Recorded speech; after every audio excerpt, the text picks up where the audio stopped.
En esta ocasión vamos a hablar de los materiales aglomerantes y de los principales conceptos relacionados con ellos. Para ello primero tenemos que hablar de los materiales aglomerados, morteros y hormigones.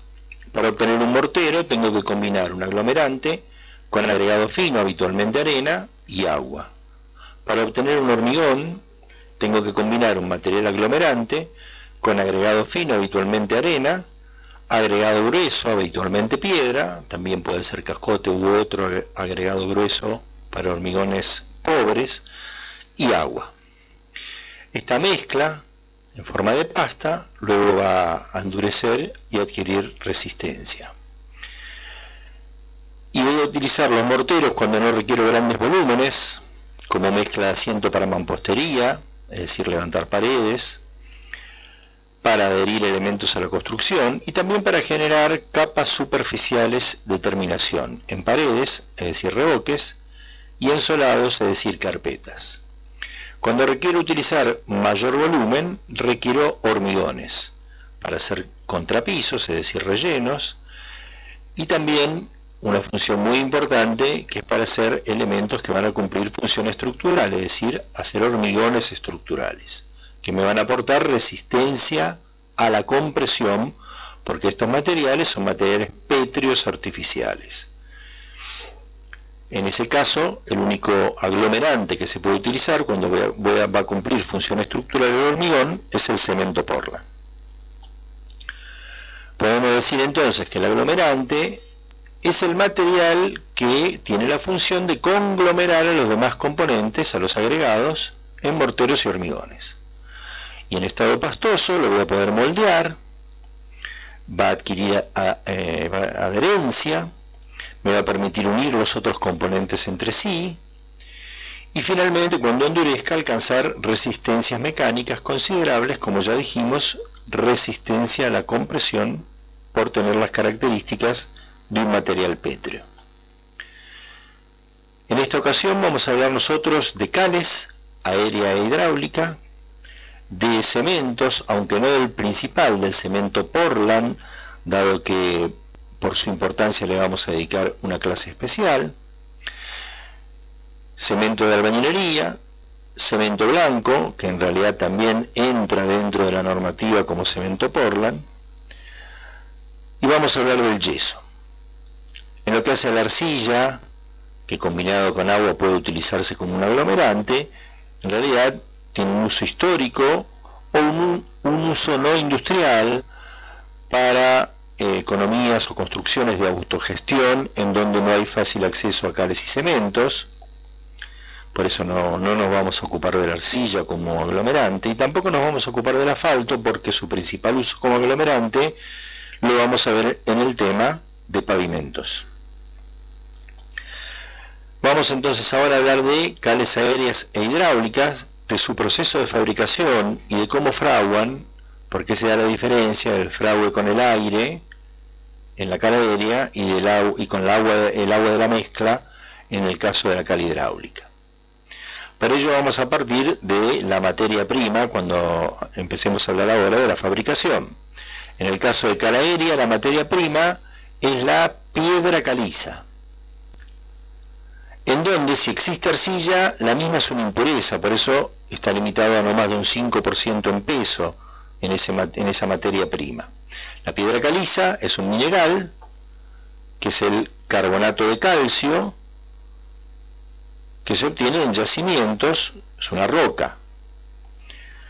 En el caso de la cal hidráulica, también tenemos como parte de su materia prima la piedra caliza, pero ahora la arcilla ya no es una impureza, sino que es necesaria su presencia para fabricar cal hidráulica. Por eso el requisito es del 5 al 21%, está mucho más cerca de este valor, 21%, que aparte parece un valor un poco caprichoso, ya vamos a ver el porqué cuando hablemos de cemento Portland.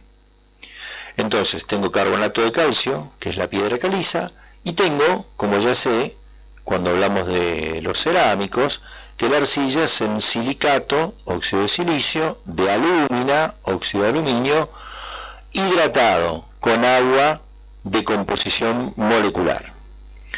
Bueno, estos materiales tanto en un caso como en el otro, los voy a tener que someter a cocción en un horno, igual que en la fabricación del cemento Portland y del yeso. En el caso de la cal aérea, tengo que llegar a los 800 grados centígrados para que se produzca la calcinación, que es la ruptura del carbonato de calcio de la piedra caliza, que por acción del calor se descompone en anhídrido carbónico, es un gas, y se va con el humo del horno, y lo que nos queda como producto es el óxido de calcio libre o cal viva. Esto es lo que sale del horno de la cal aérea. En el caso de la cal hidráulica, antes del proceso de calcinación, a los 500 grados se rompe primero la molécula de arcilla en sus componentes, la sílice, la alúmina y el agua de composición molecular, que también se evapora y se va con el humo del horno. A los 800 grados, la piedra caliza, que entra como materia prima en la fabricación de la cal hidráulica, también sufre la calcinación, su descomposición en dióxido de carbono y óxido del calcio libre. Ahora, la diferencia es que acá se tiene que alcanzar una mayor temperatura. ¿Para qué?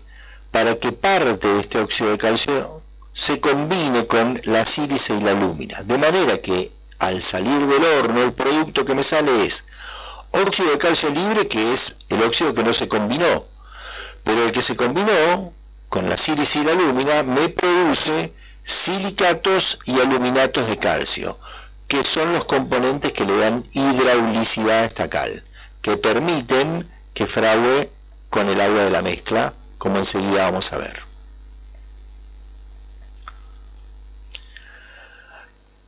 Acá hablamos de apagado.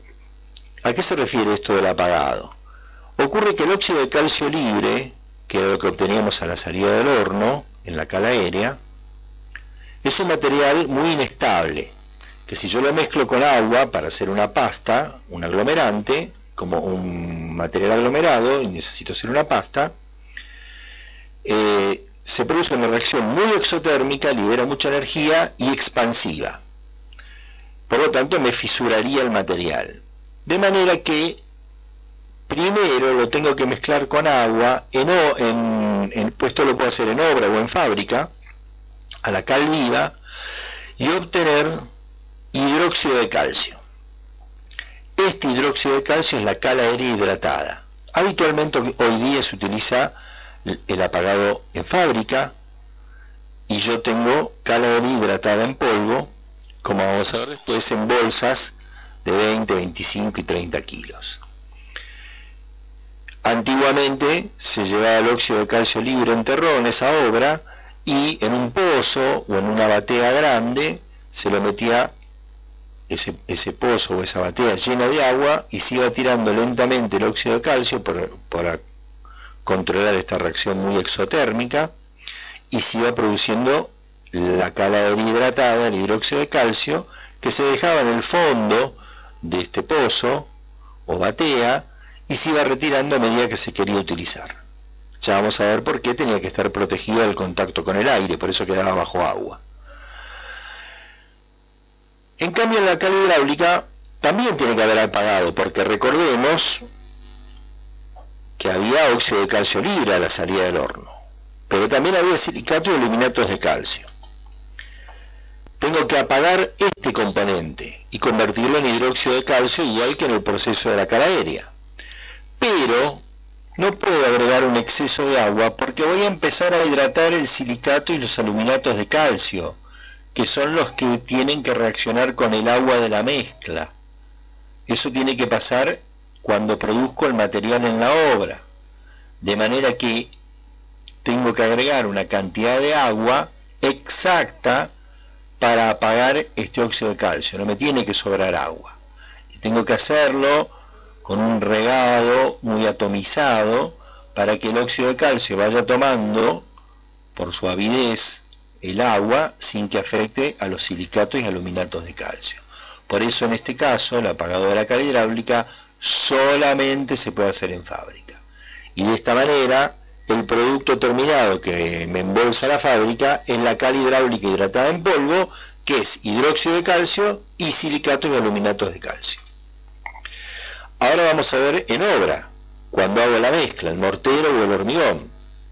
Cuando preparo un mortero de cal aérea, mezclo mi cal aérea, que es el hidróxido de calcio, con arena y con agua.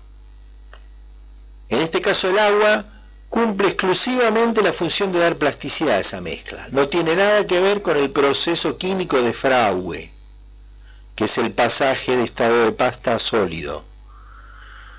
Ese proceso se va a producir lentamente cuando este hidróxido de calcio está en contacto con el anhídrido carbónico que hay en el aire.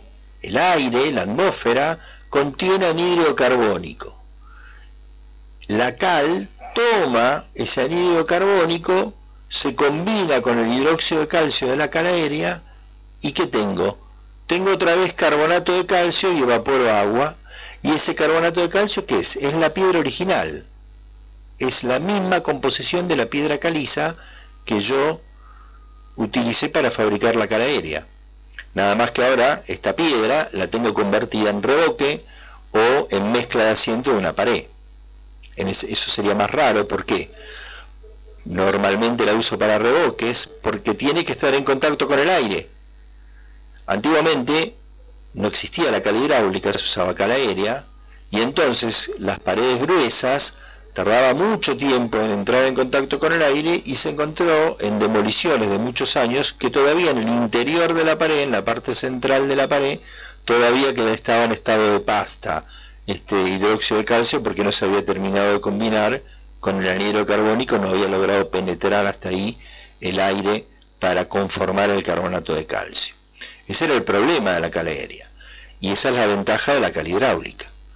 ¿Por qué? Porque si bien yo tengo también hidróxido de calcio, los silicatos y aluminatos de calcio, cuando se mezclan con el agua de la mezcla, cuando mezclo la cal hidráulica con arena y agua, o arena, cascote y agua para hacer un contrapiso, por ejemplo, cuando mezclo la cal hidráulica con el agua, esta agua sí reacciona químicamente con silicatos y aluminatos, produciendo silicatos y aluminatos de calcio hidratados.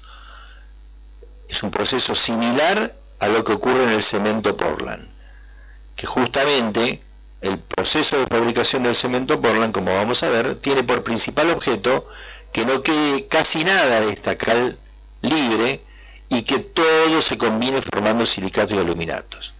Para eso no solamente tengo que ponerle más arcilla, sino lo más importante y más caro, tengo que alcanzar una temperatura mucho mayor que en la fabricación de cal hidráulica. Acá habíamos hablado de 1000 grados centígrados, vamos a ver que en el cemento requiero alcanzar unos 1500 grados centígrados.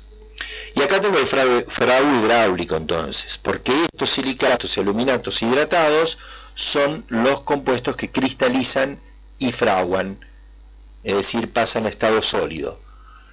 El componente hidróxido de calcio de la cal hidráulica también se va a ir carbonatando lentamente al ir entrando en contacto con el anhídrido carbónico del aire, pero eso no lo vamos a ver, nos va a afectar a la obra porque ya va a estar fraguado por el fraude de los silicatos y aluminatos de calcio. Entonces acá es importante detenernos un minutito para diferenciar fraude y endurecimiento en un aglomerante. El fraude es el pasaje de estado de pasta a estado sólido. Es un proceso que se produce en pocas horas en el caso de cal hidráulica, cemento, un poco más de tiempo en el caso de la cal aérea, y unos pocos minutos en el caso del yeso. Ahora, es un concepto que está vinculado a nuestra percepción sensorial. Nosotros, por nuestro contacto, por nuestra visualización, por nuestro tacto, decimos que pasó a ser un sólido. En realidad, los procesos de cristalización de los componentes del aglomerante son procesos que se van produciendo en forma continua. Para nosotros tomó aspecto sólido, pero en realidad se sigue cristalizando. Y por eso hablamos de endurecimiento como la adquisición de resistencia a la compresión a lo largo del tiempo. ¿Por qué? Porque en realidad el proceso de cristalización y solidificación se sigue produciendo, como lo vamos a ver en el caso del cemento Portland, y este tiempo que tomamos en el caso del cemento Portland son los famosos 28 días en que se supone que adquiere la resistencia de cálculo la pasta de cemento Portland. Sigamos ahora con las cales. Como repaso entonces, la cal aérea se mezcla con el agregado fino y agua y entra en contacto con el aire, por eso no se puede utilizar en grandes volúmenes ni muy alejado de la superficie en contacto con el aire. Toma el anhidro carbónico o dióxido de carbono, es lo mismo, y vuelve a formar el carbonato de calcio inicial, que es esta reacción que ya vimos en las placas anteriores. Forma el carbonato de calcio, libera agua y nos queda un material pétreo, pero que necesitó la presencia del anhidro carbónico del aire, es decir, el contacto con el aire. En la cal hidráulica, en cambio, son los silicatos y aluminatos de calcio los que al combinarse con el agua de la mezcla forman hidrosilicatos e hidroaluminatos de calcio. Y estos son los que cristalizan y le dan resistencia y poder aglomerante a la cal hidráulica.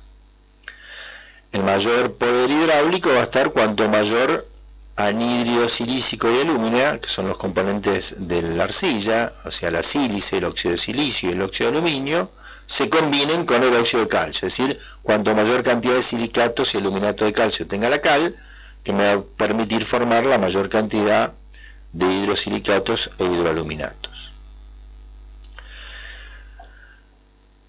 Bueno, características principales de ambos aglomerantes. Las cales aéreas, entonces ya quedó claro que fraguan en presencia del aire, que por eso tengo que utilizarlo en capas finas para poder producir ese fragüe, que si utilizo mayor cantidad o en masa, no va a ir fraguando o lo va a hacer muy lentamente. Por ejemplo, se usa como relleno de asiento en bañeras plásticas. ¿Por qué? Porque una cualidad que tiene este material es que es un material muy plástico. ¿Por qué? Porque la presencia de dióxido de calcio hace que tenga una alta capacidad de retención de agua. Eso lo vamos a ver cuando veamos nuestra práctica de laboratorio de consistencia y adherencia de los morteros. Esa alta capacidad de retener agua hace que el agua esté muy bien distribuida en la masa y entonces le da mucha plasticidad al mortero hecho con cal aérea, lo cual lo hace muy trabajable. Por eso se lo utiliza muchas veces para, por ejemplo, asentar bañeras o para colocar mosaicos cuando hay que hacer una colocación de un revestimiento con mortero, no con adhesivo, como el caso de las piezas de revestimiento cerámico, porque me permite acomodar muy bien ese material por la plasticidad del mortero, pero en ese caso, para que frague, le voy a tener que agregar un poco de cemento Portland a la mezcla, si no, va a quedar en estado pastoso demasiado tiempo. Y se compra o se adquiere en bolsas de 20 o 25 kilos las cales aéreas. Lo usamos entonces para revoques finos, para adherir, como dije recién, mosaicos, pero incorporándole algún componente hidraulizante, como puede ser agregarle algo de cemento Portland, y para mejorar la adherencia y plasticidad de las mezclas, puedo utilizar una mezcla que no tenga como aglomerante principal la cal aérea, pero le agrego un poco de cal aérea para hacerla más plástica y adhesiva. Cales hidráulicas. Bueno, ya vimos que fraguan con el agua de la mezcla, que no necesitan estar en contacto con el aire. Por eso puedo usarlo en mezclas masivas. Vienen en bolsas de 20, 25 y 30 kilos. Y entonces, como puedo usarlo con mayores volúmenes, puedo utilizarlo para mezcla de asiento en mampostería. Puedo utilizarlo para hacer revoques gruesos, donde no va a estar en contacto directo con el aire. Para carpetas de nivelación, que pasa lo mismo. Y para hacer contrapisos, hormigones de rellenos, es decir, todo lo que se llama albañilería. Y aquí aparece el otro aglomerante, que es el cemento de albañilería. Este cemento de albañilería es un producto que se obtiene a partir del mismo material que se usa para hacer el cemento Portland, que es el clinker. Estos son subproductos de la fabricación del cemento Portland. Lo vamos a ver cuando hablemos del cemento Portland, cómo se obtiene el clinker. En el horno del cemento Portland sale el clinker, pero se toma ese clinker, se lo mezcla con yeso, se lo mezcla con piedra caliza finamente molida, que son estos aditivos minerales que se denomina filler calcáreo, algún otro compuesto químico, y se obtiene el cemento de albañilería. Es un cemento similar, porque tiene clinker, al cemento Portland, pero de menor calidad, más barato en su fabricación y de menor calidad. Por eso, solo se puede utilizar, como su nombre lo indica, para tareas de albañilería. Fíjense, morteros de asiento, carpetas, revoques, hormigón de relleno, que tiene la misma función que la cal hidráulica. En realidad, se usa este material, el cemento de albañilería, para reemplazar la combinación de cal hidráulica con un poco de cemento Portland. ¿Por qué le puedo agregar un poco de cemento Portland a una mezcla de cal hidráulica? Para obtener más resistencia. Bueno, el equivalente a esa mezcla, a una combinación de cal hidráulica como aglomerante principal y cemento Portland como aglomerante secundario, es el cemento de albañilería. ¿Y qué es lo que nos dice acá? ¿No? Se utiliza en reemplazo de las calas reforzadas con cemento Portland. La diferencia es que nos va a dar un material que admite mayor cantidad de arena, en ese sentido economiza y puede obtener más volumen de material, pero también es un material con menor permeabilidad y más rígido, por lo cual es factible que por un impacto, por un golpe, en un caso de un revoque, pueda desprenderse, o cuando hay alta humedad en el ambiente, los revoques hechos con este material puede ser que condensen más humedad que si estuvieran hechos con cales. Si bien es más impermeable que la cal hidráulica, los fabricantes suelen decirnos que se pueden utilizar como morteros aislantes hidrófugos, pero la realidad es que es preferible para esa función, para ser un mortero que va a cumplir función de aislante hidrófugo, que ya vamos a ver que hay que agregarle un aditivo hidrófugo a ese mortero en el agua de la mezcla, es conveniente en ese caso utilizar como aglomerante el cemento Portland y no el de albañilería.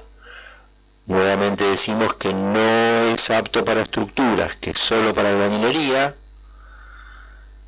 es decir, que no puede utilizarse en un hormigón que va a soportar cargas. Y bueno, ya vimos que puede ser un mortero menos trabajable. Se obtiene en bolsas de 40 kilos, se adquiere, mejor dicho, en bolsas de 40 kilos. El cemento blanco en realidad es un producto que se obtiene de igual forma que el cemento Portland, que ya veremos después. No es muy utilizado en obra actualmente. ¿Por qué? Porque no se utiliza mucho en la actualidad los hormigones a la vista, es decir, realizar una estructura de hormigón en donde el hormigón queda expuesto a la vista. De hecho, hoy día ya no se admite en uso estructural este cemento blanco. Y se usa cuando yo necesito fabricar un hormigón en donde el color natural del hormigón, que está dado por el color verdoso o grisáceo del cemento Portland, no me sirve, por ejemplo, para fabricar baldosas de vereda, mosaicos, y en ese caso uso cemento blanco para obtener un hormigón de ese color blanco, o le puedo agregar colorantes y obtener elementos de colores fuertes, rojo, amarillo, que no se vean afectados por el color natural del cemento Portland. Ese color natural del cemento Portland está dado porque en general las arcillas están acompañadas por óxido de hierro. El silicato de aluminio hidratado está acompañado por óxido férrico, que ya vamos a ver que también tiene una función en la fabricación del cemento Portland, y eso es lo que le da un color rojizo a la arcilla. Y esa arcilla rojiza es la que le da un color verdoso o grisáceo al cemento Portland. Si uso arcilla sin óxido de hierro, de mucha pureza, puedo obtener cementos blancos. Con piedras calizas también de carbonato de calcio puro, porque justamente no tienen que tener la arcilla como impureza de una arcilla rojiza. Y también tengo que tener cuidado con el combustible que utilizo para que no le dé una coloración grisácea al cemento. Finalmente vamos a hablar de los yesos. El yeso tiene como materia prima original el sulfato de calcio. Así como teníamos en las cales el carbonato de calcio, la piedra caliza, acá tenemos otra roca cuya composición es sulfato de calcio. Es uno de los aglomerantes más antiguos, utilizado por egipcios, griegos y romanos. Estos últimos también conocían la cal aérea, y veremos después que los romanos fueron los primeros en producir aglomerantes hidráulicos. Exceptuando el yeso, que también lo es, ¿no? Bueno, este sulfato de calcio con el que se fabrica el yeso puede tener dos formas principales. En realidad la prioritaria, la que generalmente aparece, es el sulfato de calcio bihidratado. Sulfato de calcio con 2 moléculas de agua en su composición molecular. Este sulfato de calcio bihidratado es el mineral que se conoce como piedra de yeso o piedra algés. Es la forma más común en que se encuentra en la naturaleza. La otra forma posible es el sulfato de calcio puro sin agua de composición molecular, pero esto es muy raro. ¿Por qué? Porque este sulfato de calcio es muy ávido de combinarse con el agua. O sea, este es un compuesto inestable en esta condición. Así que rápidamente, en general, se combina con el agua y adquiere esta forma de sulfato de calcio bihidratado. El yeso que se utiliza habitualmente en la construcción hoy día es este tipo de yeso con una cocción que se debe alcanzar a unos 700 grados centígrados. Los otros tipos de yeso, los que se obtienen a menos o más cocción, hoy día casi no se utilizan en la industria de la construcción. El yeso rápido, el que se utiliza en la industria de la construcción, cuando ingresa al horno, el producto pierde parte del agua de su composición y de sulfato de calcio bihidratado, que era la piedra algés, pasa a convertirse en sulfato de calcio semihidratado. Es el sulfato de calcio y el agua de composición molecular es media molécula de agua en vez de las 2 que tiene la piedra natural. Bueno, ¿qué características principales tiene este aglomerante? Al endurecerse aumenta su volumen. Esto lo diferencia de todos los otros. Los que vimos hasta acá, cales y cementos, tienen la característica de que cuando fraguan se contraen, tienen una característica contracción de fragüe. Eso lo vamos a ver después cuando hablemos de los agregados.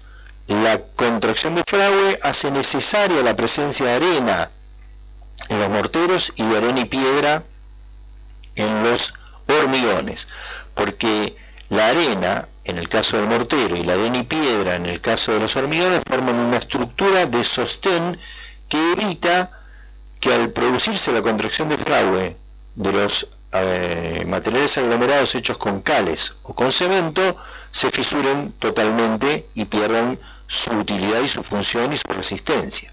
En cambio, en el caso del yeso estamos diciendo que en vez de contraerse, cuando se fragua se expande, aumenta el volumen, y por eso no hay fisuras por contracción y por eso no requiere la presencia de arena.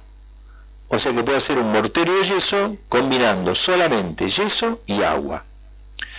Además es un material muy trabajable y muy plástico y permite obtener capas muy lisas. Esto sumado a que puede utilizar el mortero de yeso sin arena hace que sea ideal para las terminaciones, los revoques finos en paredes y cielos rasos, pero siempre en interiores. ¿Por qué? Porque, como dice en el quinto punto, debe usarse en lugares secos e interiores porque en contacto permanente con el agua de la lluvia o con una presencia de humedad permanente, este yeso se va a disgregar. En obra se dice, en la jerga de obra se dice que se pudre el yeso en contacto con el agua de lluvia. Por eso no debe estar en contacto con el agua de lluvia y tampoco en locales sanitarios donde puede haber pérdidas de agua, porque el yeso en ese caso se empieza a disgregar, también se expande por el contacto con el agua y produce fisuras y deterioros. Por eso se puede utilizar para revoques finos, pero solamente en interiores. Tiene muy poca adherencia, a diferencia de las cales, y también, igual que las cales, este es un aspecto que no está mencionado en las otras placas, favorece la oxidación del hierro. Por eso, cualquier elemento de hierro o acero que yo voy a utilizar en la industria de la construcción, en contacto con morteros o hormigones, solamente lo puedo hacer cuando ese material, ese mortero o ese hormigón está hecho con cemento Portland. Nunca con cales, nunca con yeso, porque va a sufrir corrosión. Finalmente vemos que el yeso se puede adquirir en bolsas, según el fabricante, de 25, 30 y 40 kilos. Con esto terminamos el tema de aglomerantes.